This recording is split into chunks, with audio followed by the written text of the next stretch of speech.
2/3 du fonds de souveraineté promis aux œuvres sociales. C'était l'engagement du président de la transition Assimi Goïta en juin 2021. 4 ans plus tard, où en est-on?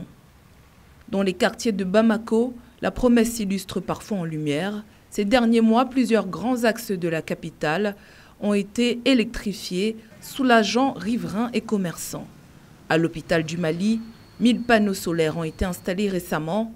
Une bouffée d'oxygène pour les services de soins souvent victimes de coupures d'électricité. Ces installations solaires sécurisées et stables vont nous permettre d'assurer la disponibilité en électricité de façon permanente et d'améliorer la qualité de la prise en charge des patients, et lesquels patients sont au cœur de vos préoccupations depuis votre arrivée. Et ces installations aussi nous prouvent et nous donnent l'opportunité d'assurer cette continuité de soins à la population et d'améliorer aussi les conditions de travail du personnel. Aujourd'hui, je dis merci. Merci en mon nom. Merci au nom de tous les sans-voix, de tous les patients qui vont bénéficier de ces installations. Merci au personnel, au nom du personnel qui va faire ce travail dans de bonnes conditions.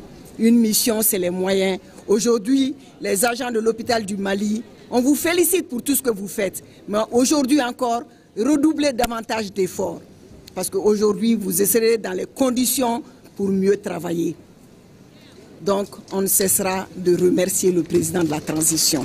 À l'intérieur du pays, la présidence a également inauguré des forages d'eau potable, distribué du matériel agricole, offert des bourses aux jeunes orphelins et des aides ont été distribuées aux familles vulnérables.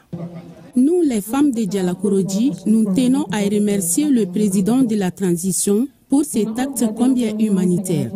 Derrière ces actions concrètes, une question reste cependant en suspens. Le président avait promis d'allouer 2/3 de son fonds de souveraineté aux œuvres sociales.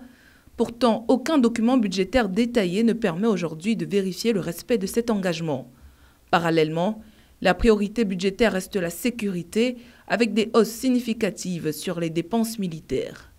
En attendant plus de transparence, les Maliens, eux, continuent d'attendre des réponses concrètes à leurs besoins essentiels.